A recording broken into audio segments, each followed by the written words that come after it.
ہم اللہ کو فلسفی انداز میں مانتے ہیں، عاشقانہ انداز میں نہیں مانتے۔ کیا ہم نے قرآن ایسا پڑھا ہی نہیں کہ جس سے رگ عشق بیدار ہو؟ قرآن فقہی انداز میں پڑھا، مسئلے مسائل کے انداز میں پڑھا، یہ کلام عشق ہے ایسے تو پڑھا ہی نہیں۔ کلام عشق کے طور پر پڑھتے تو رگ رگ پھڑک اٹھتی، دل کے تاروں پہ ایک ہی نغمہ بجتا ہے، وہ قرآن ہے، اس کے علاوہ کوئی اور نغمہ چھڑتا ہی نہیں ہے۔ تار ہی ٹوٹ جاتے ہیں، کوئی اور راگ چھیڑو گے دل کے تاروں پر تو وہ تار بھی ٹوٹ جائیں گے۔ دل کے تاروں پہ صرف قرآن کے نغمے ہیں جو چھڑتے بھی ہیں، جو مچلتے بھی ہیں، جو سارے وجود کو عشق میں ڈبو دیتے ہیں۔ وَهَلْ يَقْدِرُ عَلَى ذَلِكَ أَحَدٌ غَيْرِي، کوئی اور ایسا کر سکتا ہے؟ کوئی ہے جو ایسا کر کے دکھائے؟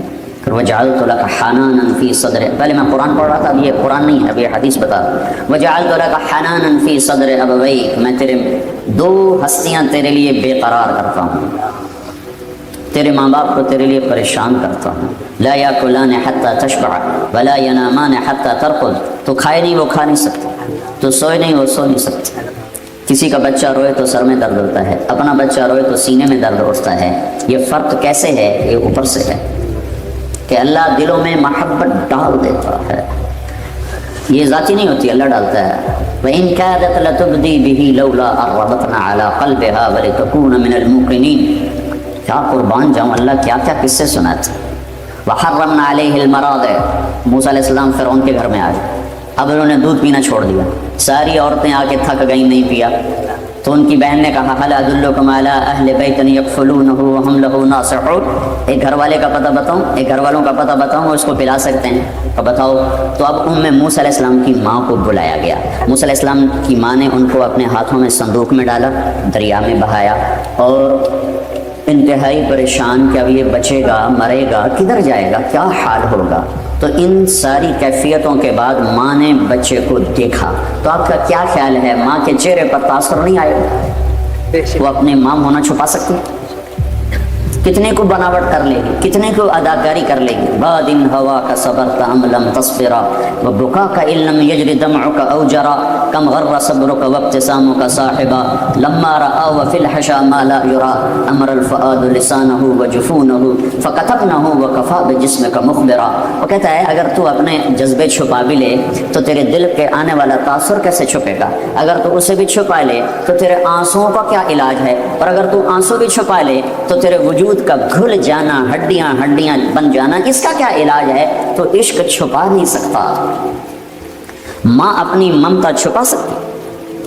تو اللہ تعالیٰ کہتا ہے وَإِن كَادَتْ لَتُبْدِي بِهِ، جب موسیٰ علیہ السلام کی ماں نے دیکھا موسیٰ کو تو ایک دم ماں ہونا کھل کے آنے لگا تھا۔ لولا ربطنا علی قلبها، میں نے ایک دم موسیٰ کی محبت اس کے دل سے کھینچ کے نکال اور اسے اجنبی عورت بنا دیا۔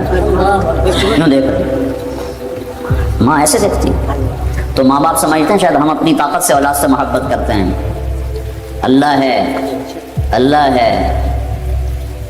سانپ کی مادہ بھی ماں ہے، انڈے دیتی ہے، بچے بناتی ہے، اور پھر اپنے بچوں کو خود کھانا شروع کر دی کہ مجھے بھوک لگتی ہے۔ یہ ایک عجب مادہ ہے جو اپنے بچے خود کھا جاتی ہے اگر بھوک لگے۔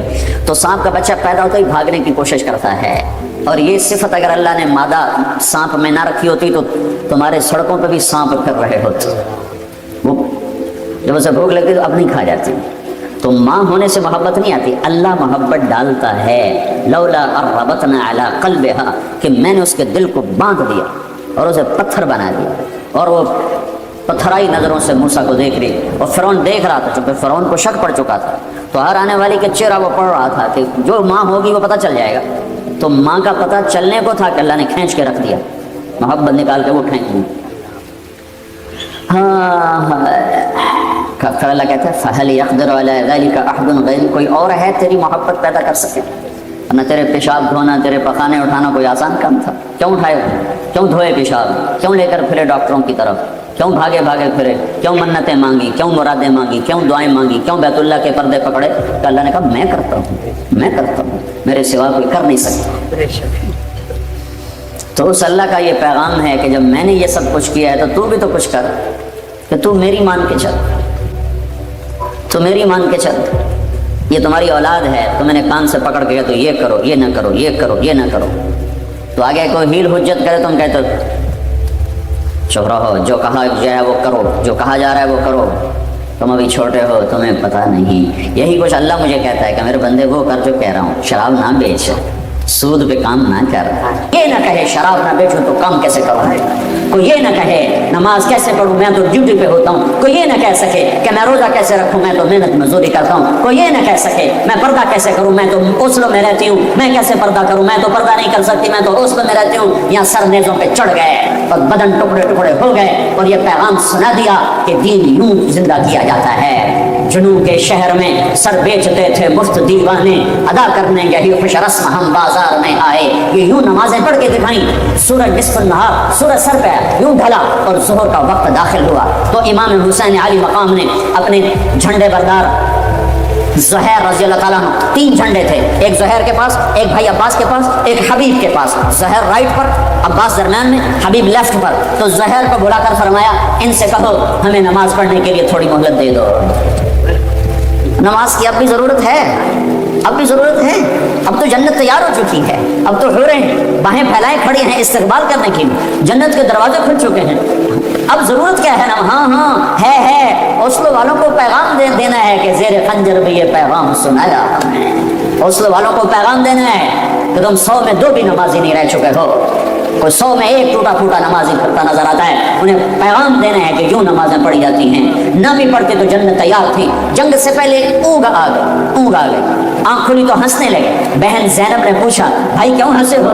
فرمایا اللہ کے رسول کو خواب میں دیکھا ہے، کہہ رہے بیٹا میں لینے کے لیے آ چکا، میں آ چکا تو نہ پڑھ ہوں کیڑی گل نماز دی، نہیں ہے اگلی امت کوئی نہیں پڑھنی، انہوں نے دسنا ہے این پڑھی جاندی ہے، سرے دار تکبیریں کہی جاتی ہیں، خون آلود پیشانیوں سے سجدے کیے جاتے ہیں، کٹے ہوئے بدنوں کے ساتھ تکبیریں پڑھی جاتی ہیں، فوارہ بنے ہوئے جسموں کے ساتھ تکبیریں پڑھی جاتی ہیں۔ یہ پیغام سنانا ہے کہ کل قیامت کے دن کوئی یہ نہ کہہ سکے میں کیسے پڑھتا، کوئی یہ نہ کہہ سکے میں ہوٹل کیسے چلاتا اگر شراب نہ بیچتا، بیچ دے ہوٹل ریڑھی لگا لے، یا اللہ کے سامنے کھڑا ہونے کا منکر ہو جا، یا محمد مصطفیٰ کی رحمتوں کا احسانات کا انکار کر دے کہ میرے اوپر کوئی احسان نہیں، میرے نبی میں جو کیتا ہے آپ کیتا ہے۔ کس کے سامنے جانے والے ہو؟ جس کی اولاد کے کٹے سر اس کے سامنے ہوں گے۔ تمہاری بیٹیاں زینب سے زیادہ قیمتی ہیں، تمہارے بیٹے حسین سے زیادہ قیمتی ہیں، یا اپنی تاریخ بدل دو، کتابوں کو آگ لگا دو، جنت کو آگ لگا دو، دوزخ کو پانی سے بجھا دو، اور اگر یہ نہیں کر سکتے تو توبہ کرو، اس طرح سے زندگی سے باز آؤ۔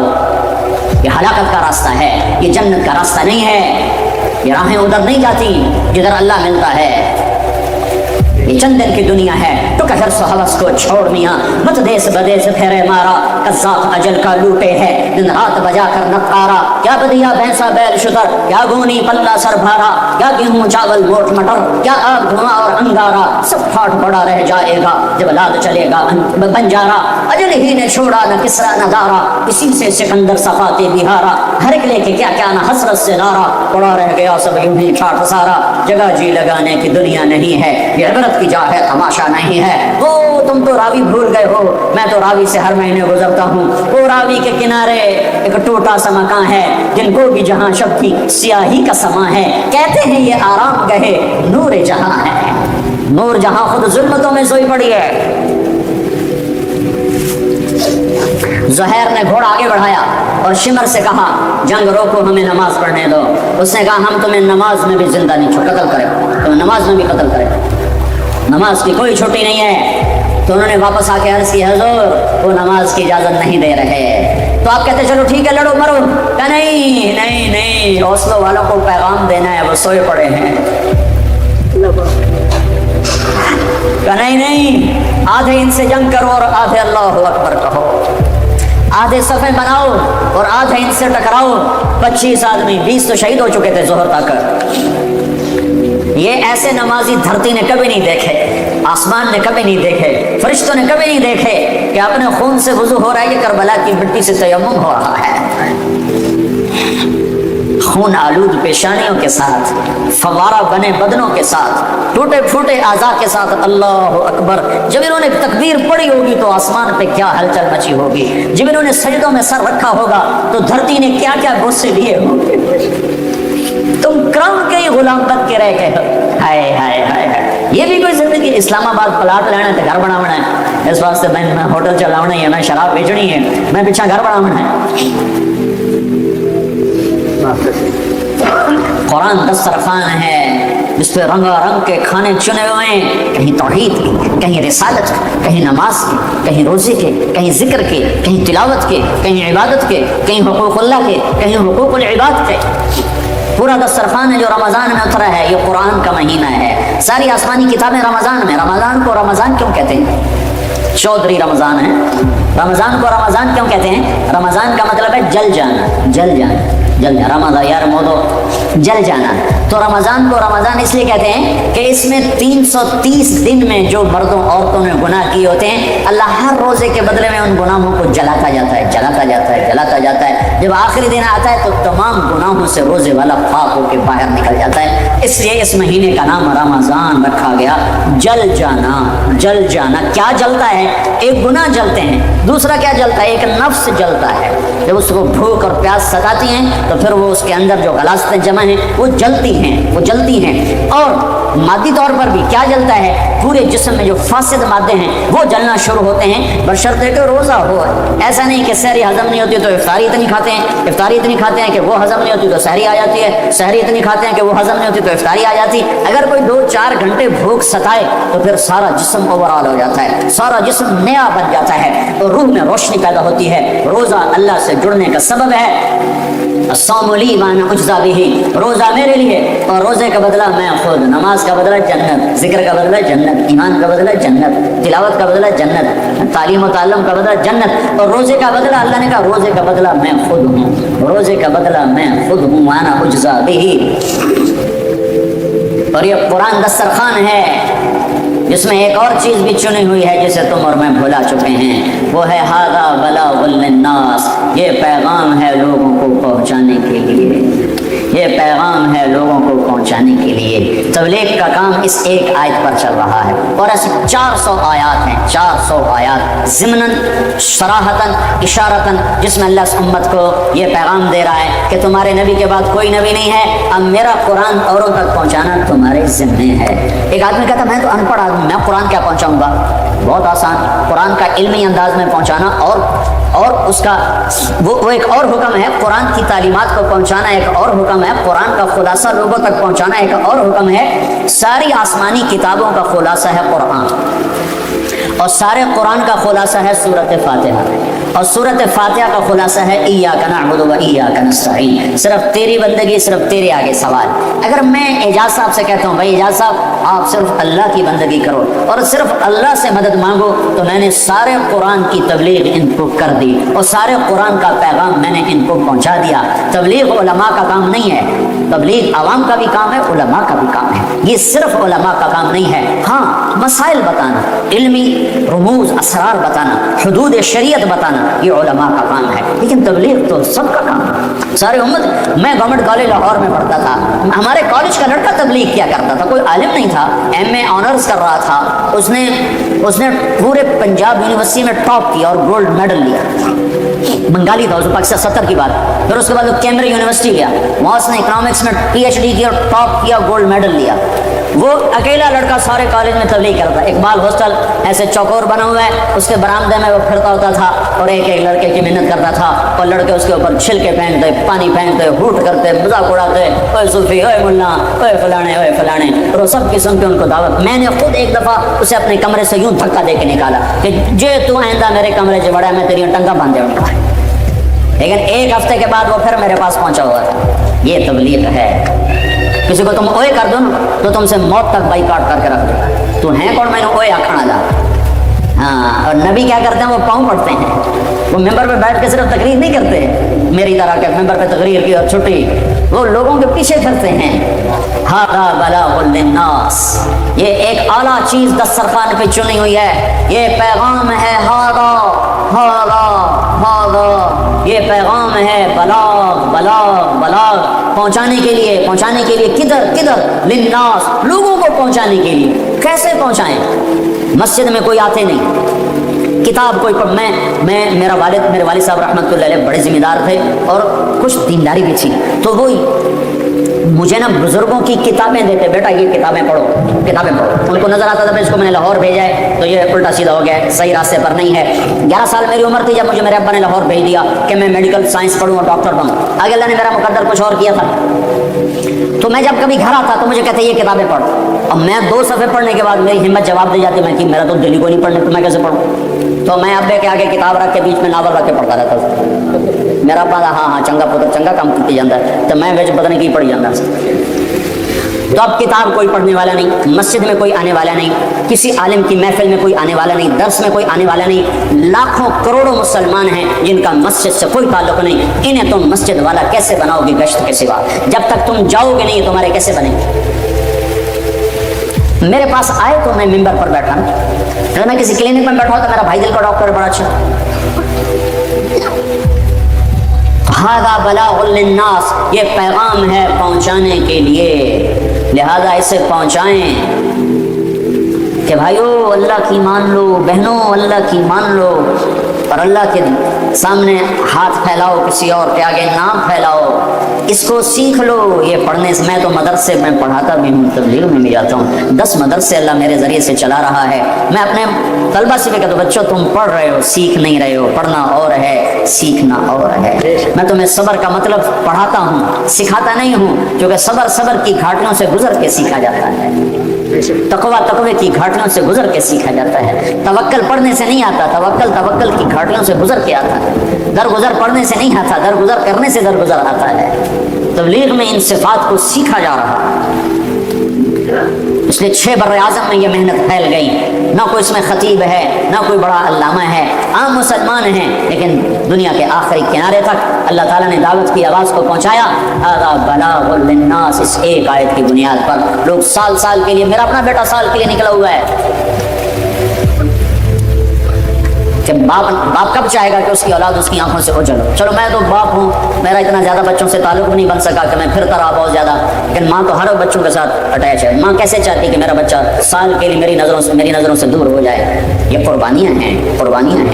پھر وہ شادی شدہ ہے، اپنی بیوی کو چھوڑ کے گیا ہے، چھوٹے بچے کو چھوڑ کے گیا ہے. یہ میرے گھر کی کہانی. اور ایسے لاکھوں انسان ہیں. جو میں جبوتی جا رہا تھا، جماعت میں اجتماع تھا 10 دن کے لیے، تو میرے برابر میں کی سیٹ میں ایک نوجوان آ کر بیٹھا. میں نے پوچھا، پاکستانی جماعت جا رہی تھی 1 سال کے لیے، میں جبوتی جا رہا تھا 10 دن کے لیے، وہ جا رہے تھے 1 سال کے لیے. تو میں نے پوچھا بھائی یہ تمہاری جماعت کا خرچہ کتنا ہے 1 سال کا؟ کہا جی 1 لاکھ روپے. میں نے کہا تم کیا کام کرتے ہو؟ کہا جی میں سدا کے بازار میں بوٹ پالش کرتا ہوں.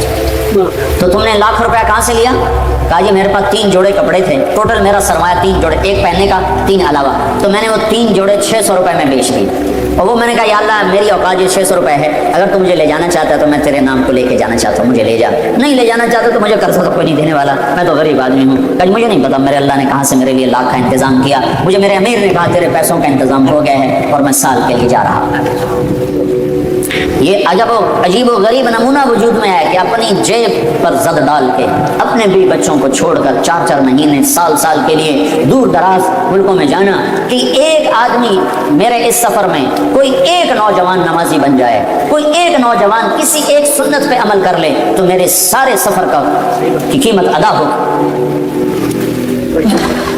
کہ اللہ کے نبی کا ایک طریقہ 7 زمین آسمان سے زیادہ قیمتی ہے. تو ھذا بلاغ للناس، یہ قرآن کا دسترخوان ہے جس پر ایک اعلیٰ کھانا چنا ہوا ہے جسے آج امت کھانے کو تیار نہیں. کہ یہ بھی بچے چھوڑ کے جانا کہاں لکھا ہوا ہے؟ میں نے کہا جہاں لکھا وہاں تم پڑھتے ہی نہیں. جہاں لکھا وہاں تم پڑھتے ہی نہیں. پڑھو تو تمہیں پتہ چل جائے کہ کہاں لکھا ہوا ہے. جہاں لکھا ہے وہاں تم پڑھتے نہیں. تو میرے بھائیوں، روح کا دسترخوان قرآن پاک ہے جو مختلف انواع کے کھانوں سے اللہ نے چن کر ہمارے سامنے سجا دیا ہے کہ ادھر سے کھاؤ حلال، اور یہ بھی اعمال ہیں انہیں اختیار ہو، تمہاری روح کی غذا ہیں. کہیں توحید کا کھانا ہے، کہیں رسالت کا ہے، کہیں انابت کا ہے، کہیں خشیت کا ہے، کہیں علم کا ہے، کہیں ذکر کا ہے، کہیں اخلاق کا ہے، کہیں قربانیوں کا ہے، کہیں راتوں کے اٹھنے کا ہے، کہیں طواف کا ہے، کہیں حج کا ہے، کہیں مینا کا، کہیں مزدلفہ کا. یہ سارا قرآن دسترخوان ہے. اس میں ایک عالی شان کھانا چنا ہوا ہے، وہ توحید کا ہے کہ پوری دنیا کے انسانوں تک اللہ کا پیغام پہنچاؤ اپنی جان مال کے ساتھ، اپنی جان مال کے ساتھ، اپنے جان مال کے ساتھ. اور ان کی منت کرو، ان کی گالی سنو، ان کی کڑواہٹ، ان کی کسیلی، ان کی کڑوی باتیں سنو، جیسے وہ نعیم الدین ہماری سنتا تھا اور پھر کشت کیا کرتا تھا. تو اتنا تو کوئی پتھر کوئی ہوتا ہے اتنا سنگ دل کے وہ بالکل ہی آخر تک نہ نرمائے.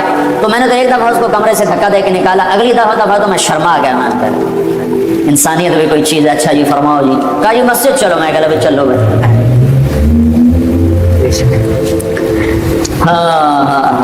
مدت ہوئی سیاد نے چھوڑا بھی تو کیا, مدت ہوئی سیاد نے چھوڑا بھی تو کیا, تاب پرواز نہیں راہ چمن یاد نہیں. زمانہ ہوا تبلیغ کا کام چھوڑے ہوئے. پرندہ چھوٹا تھا تو آدمی نے پکڑ کے پنجرے میں ڈال دیا. اس کی آنکھ کھلی تو وہ پنجرے میں تھا. اس نے سمجھا یہی میری کائنات ہے, یہ دانا چگنا, یہ پانی پینا, یہی میری کائنات ہے. پھڑ پھڑانا, اڑنا, پروازیں, چمن, راہیں, آشیانہ, ہر جگہ بھول گیا. جب وہ کچھ بڑا ہو گیا تو ایک دن شکاری کو ترس آیا تو اس نے پنجرے کا دروازہ کھولا اور کہا جا بچہ اڑ جا اپنے ماں باپ کے پاس, اپنے چمن کی راہ لے, اپنے آشیاں کا ہو جا, اپنی لمبی پروازوں پہ اڑ جا. وہ کہتا ہے تاب پرواز نہیں راہ چمن یاد نہیں. میں تو اڑ نہیں سکتا, میں تو اڑنا بھول چکا ہوں, اور اگر میں اڑ لوں تو مجھے اپنے گھر کی خیر خبر نہیں. میں کس چمن کا پکڑا ہوا ہوں, میں کس آشیاں سے اٹھایا گیا ہوں, مجھے تو یاد نہیں. تو آج میرے نبی کی امت کا یہی حال ہے, تاب پرواز نہیں راہ چمن یاد نہیں. آج انہیں یاد نہیں کہ ہم پورے عالم میں دین پھیلانے کے لیے پیدا کیے گئے ہیں. ہم سارے عالم کے انسانوں کو اللہ کا پیغام سنانے کے لیے پیدا کیے گئے ہیں. ان ملکوں والوں نے آپ پر کتنا احسان کیا ہے کہ آپ کو پاسپورٹ دیے, آپ کو سارے شہری حقوق دیے, ہر شے آپ کو ظلم سے بچایا. اسلامی ملکوں میں جو ظلم و ستم ہوتا ہے اس کا ذرہ بھی یہاں نہیں ہے. تو اس احسان کا بدلہ آپ کے ذمہ نہیں تھا کہ ان میں کوئی دوزخ میں نہ جاتا, یہ جنت والے بن جاتے, یہ کلمے والے بن جاتے. چلو ان کو چھوڑو, جو اپنے ہی نوجوان نسل یہاں غافل ہو گئی, برباد ہو گئے, جی اللہ کے والے بن جاتے, اللہ کے دین والے بن جاتے, اللہ کا پیغام لے کر دنیا میں پھرنے والے بن جاتے. یہ بھائیو تبلیغ کوئی جماعت نہیں ہے, ہم کوئی جماعت نہیں ہے. تبلیغ ختم نبوت کا کام ہے. لا الہ الا اللہ محمد رسول اللہ, یہ کلمہ ہے. اس کے 3 جز ظاہر ہیں, ایک جز چوتھا لفظوں میں نہیں مطلب میں موجود ہے. لا الہ الا اللہ محمد رسول اللہ, کلمہ اتنا ہے, یہاں پہ پورا ہو جاتا ہے. لیکن ایک جز ایسا جو ابھی باقی ہے وہ اس میں شامل نہ ہو, لفظوں میں نہیں معنی میں, تو یہ کلمہ پڑھ کے بھی آدمی کافر رہتا ہے. وہ ہے لا نبی بعدہ, کہ میرے نبی کے بعد کوئی نبی نہیں ہے. تو اس کو میں لفظوں میں نہیں لا رہا ہوں. سو کے نہ سننا کہ پیچھے میرے تو فتوٹ ہو کی کھلوتے ہو کہ مولوی طارق میں کلمہ ہی بٹا گیا ساڑھا. جاگ کے سنو, جاگ کے سنو. لا الہ الا اللہ محمد رسول اللہ, کلمہ ختم ہو گیا. لیکن محمد رسول اللہ کے اندر مطلب میں ایک مطلب اور پوشیدہ ہے. جیسے طارق جمیل میں ایک اور طارق جمیل ہے جس کا نام روح ہے, وہ نکل جائے تو یہ ڈیڈ باڈی ہے, میت ہے, طارق جمیل نہیں ہے. لا نبی بعدہ, میرے نبی کے بعد کوئی نبی نہیں ہے. یہ عقیدہ اگر محمد رسول اللہ سے نکل جائے تو یہ سارا کلمہ کفر بن جاتا ہے. تو لا الہ اس کا تقاضا ہے مخلوق کے آگے ہاتھ نہ پھیلانا, الا اللہ اس کا تقاضا ہے اللہ کے آگے سر جھکا, محمد الرسول اللہ اس کا تقاضا ہے محمدی بن جا. لا الہ الا اللہ اندر کی چیز ہے, محمد الرسول اللہ باہر کی چیز ہے. لا الہ الا اللہ ہم دکھا نہیں سکتے اور محمد الرسول اللہ ہم چھپا نہیں سکتے. لا الہ الا اللہ اندر اترتا ہے, محمد الرسول اللہ باہر چھلکتا ہے. جتنا لا الہ الا اللہ اندر اترے گا اتنا محمد الرسول اللہ باہر چھلک چھلک کے نظر آئے گا. لا الہ الا اللہ دکھایا نہیں جا سکتا, محمد رسول اللہ کو چھپایا نہیں جا سکتا. تو لا الہ کسی کے آگے ہاتھ نہ پھیلا, الا اللہ اللہ کے آگے سر جھکا, محمد رسول اللہ محمدی بن جا, محمدی بن جا. یہ کلمے کا مطالبہ ہو گیا. لا نبی بعدہ, لا نبی بعدہ, لا نبی بعدہ, میرے نبی کے بعد کوئی نبی نہیں ہے. میری بات سمجھ میں آ رہی نا بھائی, میرے نبی کے بعد کوئی نبی نہیں ہے. اس کا کیا مطالبہ ہے؟ لا نبی بعدہ, میرے نبی کے بعد کوئی نبی نہیں ہے. اس کا مطالبہ ہے تبلیغ کا کام کر, دعوت کا کام کر. بھائی مجھے تو خود کچھ نہیں آتا, اتنا تو آتا ہے کہ بھائی اللہ کی مان لے. یہ آتا ہے کہ نہیں آتا؟ جا لوگوں کو کہہ, پتہ نہیں تیری برکت سے کتنوں کو ہدایت مل جائے گی. رب مبلغ اوعى من سامع قدر الله امرا سمع مقالتي فوعاها ثم اداها كما سمعها فرب مبلغ اوعى من سامع. میرا نبی نے تو پہلے کہا تھا کہ تم میری بات لے کے جاؤ, بہت سے لوگ ایسے ہوں گے تم سے سن کر تم سے زیادہ عمل والے ثابت ہوں گے. تو تبلیغ کوئی تبلیغی جماعت کا کام ہے؟ تبلیغی جماعت کی طرف سے نہیں بول رہا ہوں، میں ختم نبوت کی طرف سے بول رہا ہوں کہ میرا نبی آخری نبی، میں کلمے کی طرف سے بول رہا ہوں، لا الہ الا اللہ کی طرف سے بول رہا ہوں، محمد رسول اللہ کی طرف سے بول رہا ہوں، لا نبی بعدہ کی طرف سے بول رہا ہوں کہ اگر میرا نبی آخری نبی ہے تو اس کے پیغام کو آگے پہنچانا میرے دل میں ہے، اپنوں کو بھی غیروں کو بھی۔ اب تو اپنوں کو نہیں پتا، میں ملتان ضلع، میرا ضلع ملتان ہے، اب خانیوال ہو گیا، نواں شہر بھرا ہوا آبادی سے، ہمارا ایک ساتھی کھڑا ہو گیا سڑک پر اور لوگ گزر رہے ہیں، بھائی ہمارے نبی کا نام کیا ہے؟ صحیح پتہ کہہ نہیں۔ دوسرا گزرا، او بھائی ہمارے نبی کا نام کیا ہے؟ صحیح پتہ کہہ نہیں۔ پھر تیسرا گزرا، او بھائی ہمارے نبی کا نام کیا ہے؟ صحیح پتہ کہہ نہیں۔ 21 آدمیوں سے پوچھا، 21 آدمیوں سے، 21 میں سے ایک نے بتایا محمد رسول اللہ۔ پھر میں نے پوچھنا شروع کیا، دوسری جگہ میں نے پوچھنا شروع کیا نوجوان لڑکوں سے، بھائی ہمارے نبی کا نام کیا ہے؟ نہیں پتہ کوئی۔ ابھی کیا نام ہے؟ نہیں پتہ کوئی۔ تو میں ایسے کانپ گیا، میں نے ایک لڑکے سے پوچھا تو ہمارے نبی کا نام کیا ہے؟ نہیں پتہ کوئی۔ میں کہتا ہوں کلمہ حمدہ جی، ہم نے سنا کہ لا الہ الا اللہ محمد رسول اللہ۔ میں کہا اے محمد کون ہے؟ کہ پتہ نہیں کون، پتہ نہیں کون۔ تو یہ پہلے تبلیغ کے محتاج ہیں، یہ پہلے تبلیغ کے حقدار ہیں کہ ان تک اللہ کا پیغام پہنچاؤ، اللہ کے واسطے ایک دوسرے کو سنبھالو ورنہ نسلیں گم ہو جائیں گی۔ تو میرے بھائیو، رمضان کی آمد ہے، یہ رحمتوں کا مہینہ ہے، برکتوں کا مہینہ ہے۔ قرآن اترا، تورات اتری، زبور اتری، انجیل، ساری آسمانی کتابیں اتری۔ اس کا میرے نبی نے فرمایا جو روزہ رکھے اس طرح کہ لم یعمل فیہ خطیئۃ، کوئی گناہ نہ کرے، لم یشرب فیہ مسکرا، کوئی اس میں نشاور چیز استعمال نہ کرے، لم یقذ فیہ مؤمنا ببہتان، کسی مسلمان پہ بہتان نہ باندھے، تو اللہ تعالیٰ ہر روزے کے بدلے میں جنت کی 100 حوروں سے اس کی شادی فرماتا ہے۔ اللہ نے دنیا کی عورت کو بنایا مٹی سے اور جنت کی عورت کو بنایا مشک اور زعفران سے۔ وہ سورج کو انگلی دکھائے تو سورج اس کے سامنے نظر نہیں آتا، وہ مردوں سے بات کرے تو مردے زندہ ہو جاتے ہیں، زندوں کو جھلک دکھائے ان کے کلیجے پھٹ جاتے ہیں، دوپٹہ ہوا میں لہرا دے ساری کائنات میں خوشبو پھیل جاتی ہے۔ لیکن ایمان والی مٹی والی عورت اگر تقوی اختیار کرے گی تو اس جنت کی حور سے 70,000 گنا زیادہ خوبصورت ہوگی۔ اللہ نے عورتوں کے حقوق رکھے ہیں، یہ ماں کی شکل میں ہو تو میرے نبی کا فرمان ہے کاش میری ماں زندہ ہوتی اور میں عشاء کی نماز کے مصلی پر ہوتا اور میں سورۃ فاتحہ شروع کر چکا ہوتا اور ادھر سے میری ماں مجھے کہتی بیٹا محمد، تو میں اس کی خاطر نماز توڑ دیتا اور میں کہتا جی اماں جان۔ ماں کا حق بتایا۔ اسلام نے تو عورت کو عزت بخشی، عورتوں کا مجمع ان کی نسبت سے تھوڑی بات کر رہا ہوں، اسلام نے تو عورت کو عزت بخشی، مغرب نے تو عزت نہیں بخشی، مغرب نے تو عورت کو پاؤں کا جوتا بنایا، ٹیشو پیپر بنا دیا۔ اسلام نے عزت بخشی۔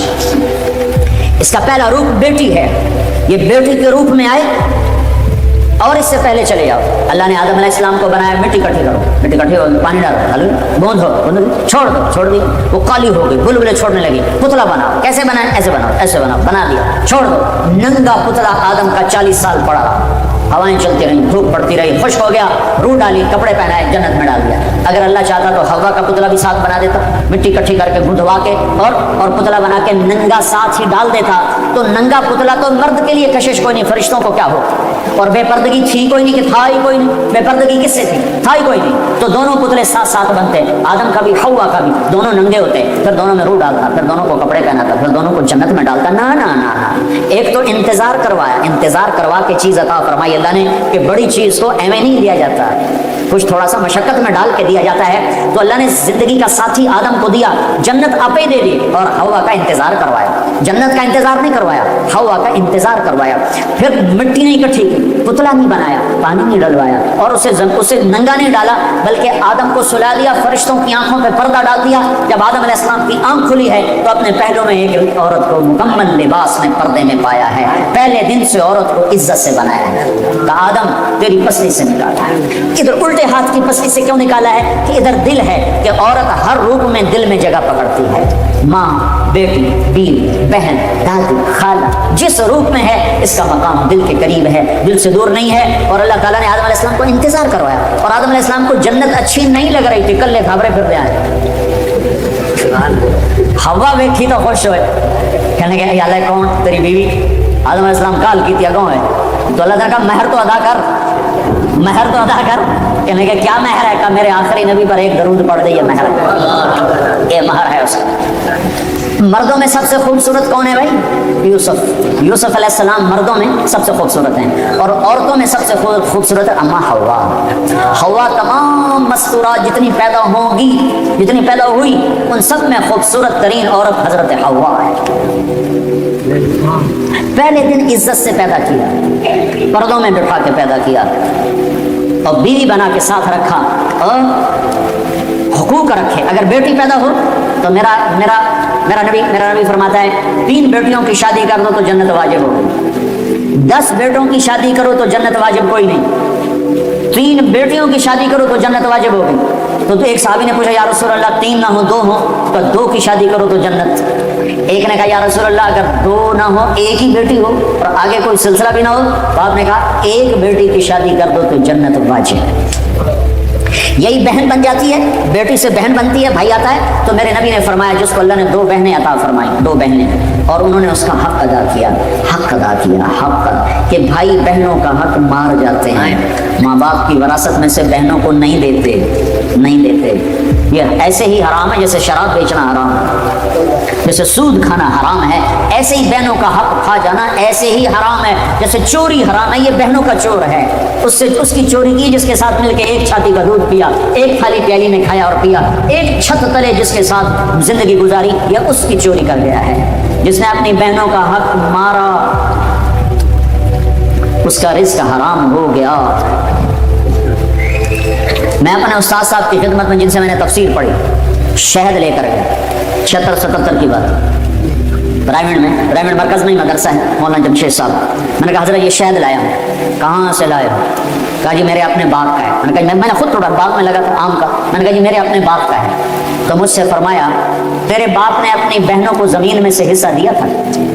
ایک شہد کی بوتل اس وقت 10 روپے کی آ جاتی تھی۔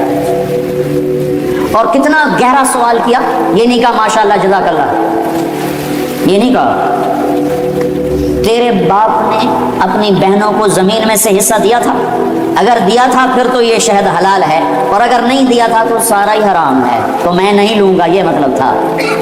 ہاں بھائی تیرے ابا نے بہنوں کو زمینوں میں حصہ دیا تھا؟ میں نے کہا جی شکر ہے میرے ابا کی بہن ہی کوئی نہیں ہوتی تو کوئی نہ دیتے، صرف 2 بھائی تھے، ساری جائیداد 2 بھائیوں کی، بہن تھی ہی نہیں ان کی۔ میں نے کہا اچھا تو تیرے دادا نے اپنی بہنوں کو زمین میں سے حصہ دیا تھا؟ میں کہا میں جمعیا ہی کوئی نہ ہوں، اس نے میرے کو کی پوچھی جانا، میرے جمن تو پہلے دی گلنا تھا، نہ پوچھو میرے کو۔ تو پھر ہنس پڑے گا اچھا ادھر رکھ دو۔ تو میرے نبی نے فرمایا جس نے بہنوں کو حصہ دیا، جس کو اللہ نے 2 بہنیں دی، اس نے بہنوں کا حق دیا اور شادی کے بعد بھی ان کے سر پہ ہاتھ رکھا تو اس پہ جنت واجب ہو گئی۔ پھر یہ بیٹی سے بہن، بہن سے بیوی۔ پھر میرے نبی نے فرمایا بہترین مسلمان وہ ہے جو بیوی کے ساتھ اچھا سلوک کرے، اور میرے نبی نے فرمایا جو یہ چاہے اس لوگ کا مسلمان کہ وہ جنت میں میرے گھر کے قریب گھر بنا لے تو وہ 2 کام کرے، ایک اپنے اخلاق اچھے کرے، ایک اپنی بیوی سے اچھا سلوک کرے، تو اس کا گھر میرے گھر کے قریب ہو جائے گا۔ تہجد پڑھے، جہاد کرے، تبلیغ کرے، ذکر کرے، مراقبہ کرے، یہ نہیں فرمایا، کہ وہ 2 کام کرے، ایک اخلاق اچھے کرے، ایک بیوی سے اچھا سلوک کرے۔ یہ بیوی سے اچھا سلوک بھی تو اخلاق میں آتا ہے، اس کو الگ کیوں کہا ہے؟ کہ بہت سے لوگ باہر بڑے اخلاق والے ہوتے ہیں اور گھر میں بیویوں کے ساتھ بڑے بدتمیز ہوتے ہیں، اور ہمارے ذمہ داروں میں عام ہے یہ حدیث۔ ایسے میں آنکھوں سے دیکھ رہا ہوں کہ میرا سارا خاندان، میرا معاشرہ جو ذمہ دار معاشرہ ہے وہ باہر ڈیرے دار ہیں، ذمہ دار ہیں اور بڑے سخی ہیں، بڑے مہمان نواز ہیں، لیکن گھر میں اتنے ہی بدتمیز ہیں۔ بیویوں سے ایسے سلوک کرتے ہیں جیسے نوکرانی، بیویوں کے ماں باپ کو ایسے گالیاں نکالتے ہیں جیسے انہیں گالی دینا ثواب کا کام۔ تو اس لیے اس کو الگ ذکر کیا کہ جو یہ چاہے جنت میں میرے گھر کے قریب گھر بنائے۔ کون نہیں چاہتا؟ تم چاہتے ہو نہیں چاہتے؟ تو اللہ کے نبی نے کہا 2 کام کرو، ایک اخلاق اچھے کرو، ایک اپنی بیوی سے اچھا سلوک کرو۔ پھر بیویوں کو بھی سمجھایا، برابری توازن قائم کیا ہے کہ اگر میری شریعت میں سجدہ ہوتا تو میں بیوی سے کہتا خامن کو سجدہ کر۔ ایک عورت نے پوچھا یا رسول اللہ میری شادی ہو رہی ہے، میرے خامن کا میرے اوپر کیا حق ہوگا؟ تو آپ نے فرمایا تیرے خامن کے جسم پہ پھوڑے پڑ جائیں، پھوڑے نکل آئیں اور پھوڑوں میں پیپ پڑ جائے اور تو زبان سے چاٹ چاٹ کے اس کے زخم صاف کرے تو بھی تو نے خامن کا حق ادا نہیں کیا۔ لو ان المرأة صلت خمسها صامت شهرها حسنت فرجها اطاعت بالها دخلت من ای ابواب الجنت شاءت. میرے نبی نے فرمایا جس عورت نے 5 نمازیں پڑھی، رمضان کے روزے رکھے، خامند کی اطاعت کی اور بدکاری نہ کی، عزت میں خیانت نہ کی، تو جب وہ آئے گی تو جنت کے 8 دروازے کھل جائیں گے. اللہ فرمائے گا جدھر سے چاہ چلی جا، جنت تیرے لیے ساری حلال ہے. یہی عورت ماں کے روپ میں تبدیل ہو جائے تو میرے نبی نے فرمایا کاش میری ماں ہوتی اور میں عشاء کی نماز کے مسلے پر ہوتا اور میں سورۃ فاتحہ شروع کر چکا ہوتا اور ادھر سے میرے گھر کا دروازہ کھلتا اور میری ماں کہتی بیٹا محمد، تو میں اس کی خاطر نماز توڑ دیتی. میں کہتا اماں جی حکم، میں پھر پڑھوں گا. آپ نے فرمایا میں جنت میں گیا تو میں نے قرآن کی تلاوت سنی. میں نے پوچھا یہ کون تلاوت کر رہا ہے؟ مجھے کہا گیا یا رسول اللہ یہ حارثہ بن نعمان ہے. میں نے کہا حارثہ؟ وہ تو مدینے میں بیٹھا ہے، ابھی مرا تو نہیں ہے کہ جنت میں اس کی تلاوت گونجے. تو ان فرشتوں نے کہا یا رسول اللہ ماں کی ایسی خدمت کی ہے کہ اللہ نے خوش ہو کر حکم دیا ہے حارثہ جب قرآن پڑھے ساری جنت کو سناؤ. کذالکم البر کذالکم البر.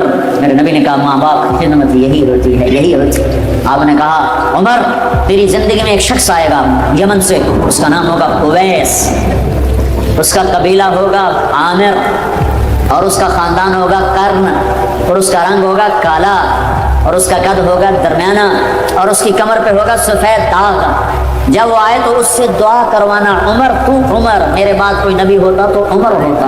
اور نبی کے دائیں طرف عمر کی قبر ہے، بائیں طرف یہ نقشہ ہے قبروں کا. ایک قول کے مطابق کہ درمیان میں اللہ کے رسول ہیں، سیدھے ہاتھ ابوبکر الٹے ہاتھ عمر، اور ایک قول یہ ہے یہ اللہ کے رسول، یہ ابوبکر اور یہ عمر، اس طرح کر کے. اور ایک قول یہ ہے، ایک قول یہ ہے اس طرح، یہ میرے نبی کی قبر پاؤں کے ساتھ ابوبکر کا سر، پھر ابوبکر کے سر کے ساتھ پاؤں کے ساتھ عمر کا سر، یوں 3 قبریں ہیں یا یہ ہے. تو بہرحال وہ روضہ رسول میں ہے عمر. میرے بعد نبی ہوتا تو عمر ہوتا.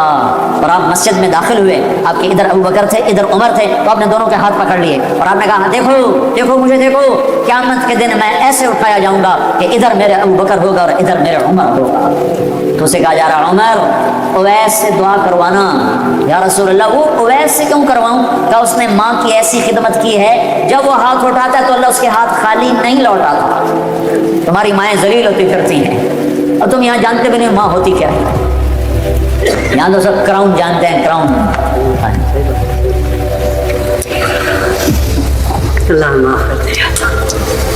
حضرت عمر کا زمانہ آ گیا، ہر سال حج کرتے تھے، ہر سال حج میں اعلان کرتے کوئی اویس بنی عامر کوئی نہیں ہوتا تھا.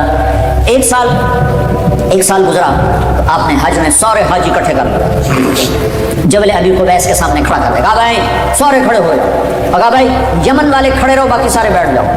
تو یمن والے کھڑے، ہاں بھائی سارے یمن والے بیٹھ جاؤ، بنو عامر کھڑے رہو. تو بنو عامر کھڑے ہو، پھر سارے بنو عامر بیٹھ جاؤ، کرنی کھڑے رہو. تو ایک کرنی کھڑا رہا، ایک، باقی سارے بیٹھ. تو حضرت عمر نے پوچھا بھائی تو کرنی ہے؟ کہا جی ہاں.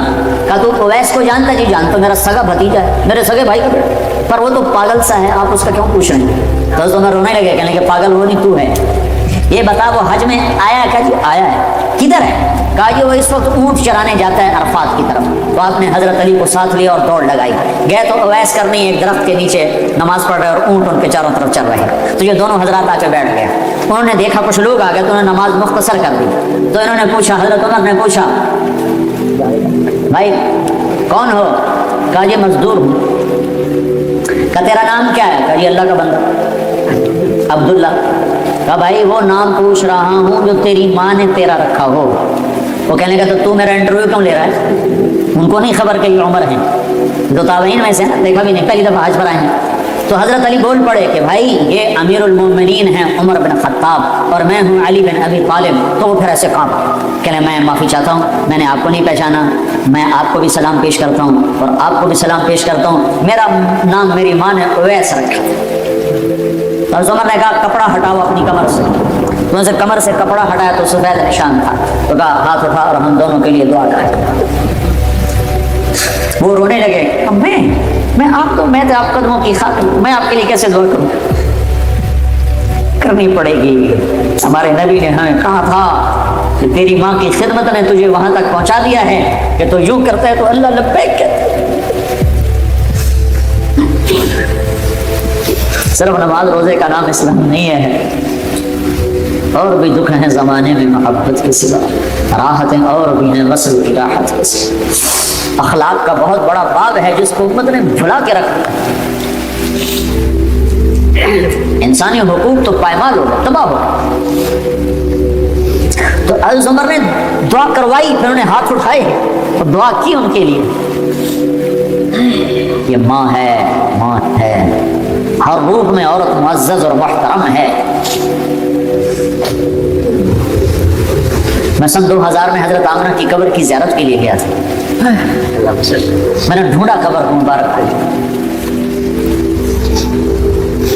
بہت سی چیزیں ایسی ہیں جسے آپ کتاب سے نہیں سمجھ سکتے جب تک موقع پہ نہ ہو، تو اس لیے میں سفر کرتا ہوں۔ بدر کے لیے میں نے کتنے سفر کیے، وہ جگہ صرف دیکھنے کے لیے کہ انتم بالعدوۃ الدنیا وهم بالعدوۃ القصوى والركب اسفل منكم لو تواعدتم لاختلفتم في الميعاد۔ اس کو میں تفسیر سے نہیں سمجھ سکتا، میں موقع پہ جانا چاہتا ہوں، اور پھر میں تو سمجھ نہیں سکتا، ہر شے بدل گئی ہے۔ میں نے ایک بدو ڈھونڈا، اللہ نے مجھے ملایا، میں نے کہا مجھے سمجھاؤ کہ یہ عدوۃ القصوى عدوۃ الدنیا والركب اسفل۔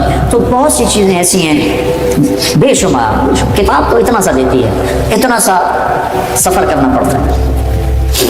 تو میں نے سیرت کی کتاب میں یہ دلدوز دل خراش واقعہ پڑھا کہ میرے نبی 6 سال کی عمر کے تھے جب ماں نے جان دے دی، 25 سال کی عین بھرپور جوانی میں ابوا کے پہاڑوں میں جان دے دی، اور قافلہ کیا تھا؟ 3 افراد، ایک میرا نبی، ایک ام ایمن، ایک والدہ ماجدہ، یہ 3 افراد ہیں، اور چوتھا آدم مرد کوئی نہیں ہے۔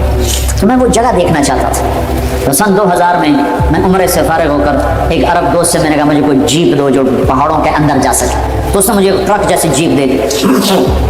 میں ابوا پہنچا تو وہاں لوگوں سے بات کی، پاکستانی ملے، ان سے کہا کوئی ہمیں لے چلو ادھر قبر پر، تو انہوں نے کہا جی ادھر جو جاتا ہے اس کو پولیس پکڑ لیتی، تو ہم معذرت خواہ ہیں، ہم نہیں جا سکتے۔ تو میں بڑا مایوس ہوا، تو واپسی کر لوں، تو ایک پیٹرول پمپ پہ پھر میں نے گاڑی کھڑی کروا دی، پھر کھڑے ہو گئے، پھر میں نے دعا مانگی، یا اللہ میں نے بڑا سفر کیا ہے، مجھے پہنچا دے وہاں تک۔ تو ایک گاڑی پیٹرول ڈلوانے آ کر پیٹرول پمپ کرو، تو میں نے جیسے ڈوبتے کو تنکے کا سہارا، میں نے ایک ساتھی سے کہا اس سے بھلا پتہ کرو، تو وہ اس کے پاس جا کر کہتا ہے بھائی آپ کو حضرت آمنہ کی قبر معلوم ہے؟ کہا جی معلوم ہے۔ آپ ہمیں لے جا سکتے ہیں؟ کہا نہیں، ادھر پولیس پکڑ۔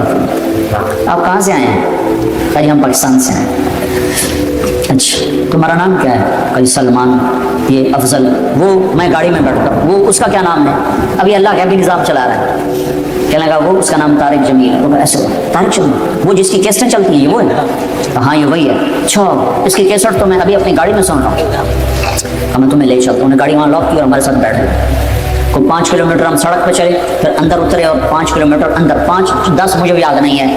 ایک تو منزل کو پانے کی شوق میں راستوں کا خبر نہیں تھی، دوسرے راستے تھے ہی کوئی نہیں، پہاڑوں کے اندر ادھر ادھر پتھروں سے ٹکر، جھاڑیوں میں پھنسے، الجھتے تھوڑی سی کھلی جگہ آئی، وہاں اس نے گاڑی روکی، پھر ہمیں لے کے پیدل چلا، پھر ایک پہاڑ پہ چڑھا، اس پہاڑ کے اوپر قدرتی ایک فرش بنا ہوا تھا، وہاں میرے نبی کی ماں سو رہی تھی۔ جنگل ویران سنسان، 1400 سال پہلے وہاں کیا حال ہوگا، 2000 سن میں وہاں حال ایسا تھا کہ میں دور دور تک انسان دیکھ رہا تھا، مجھے نظر کو نہیں آیا، پہاڑ کالے، سورج ڈوبنے کو تھا، ادھر افق پہ اندھیرا، ادھر پہاڑوں کی سیاہی، ادھر واقعہ سوگوار۔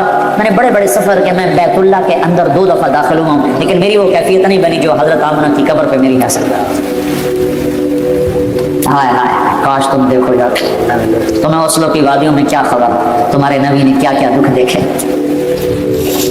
6 برس کا بچہ اور ماں نے بازی ہار دی، ہارٹ اٹیک ہوا، غالباً ہارٹ اٹیک ہوا، پتہ نہیں کیا ہوا، بچوں کی اچانک موت تھی، تو ہارٹ اٹیک کی سمجھ میں آتا ہے کہ بولا نہیں جا رہا تھا۔ مجھے ہوا اٹیک مارچ میں، مجھے معلوم ہے کہ وہ کیا کیفیت تھی، وہی کیفیت کتابوں میں حضرت آمنہ کی لکھی ہوئی ہے، تو اس لیے میں اپنی طرف سے اس قیاس کر کے نتیجے پر پہنچا ہوں کہ غالباً ہارٹ اٹیک تھا، کہ آپ سے بولا نہیں جا رہا، مجھ سے بھی بولا نہیں جا رہا تھا، بالکل درد کی شدت نے میری زبان بند کر دی تھی، تو وہ حضرت آمنہ پر درد کی شدت بھی بولا نہیں جا رہا، اور میرے نبی کہتے اماں اماں، آگے جواب نہیں آ رہا۔ پھر آخر حضرت آمنہ نے آخری بار سارا زور جمع کر کے فرمایا بیٹا میری موت کا وقت آ چکا ہے، ہر زندہ نے مرنا ہے، ہر نئے نے پرانا ہونا ہے، لیکن ایک دن آئے گا تو عالم کو روشن کرے گا۔ اور آنکھیں بند ہو گئی۔ 25 برس کی عمر میں تو شادی ہوتی ہے، یہاں 25 برس میں کہانی ختم ہو گئی، دی اینڈ ہو گیا۔ وہاں سے 10 میل دور ہے بستی، پتہ نہیں کس نے آ کے قبر بنائی، پتھر جمع کیے، کھود کے یا اوپر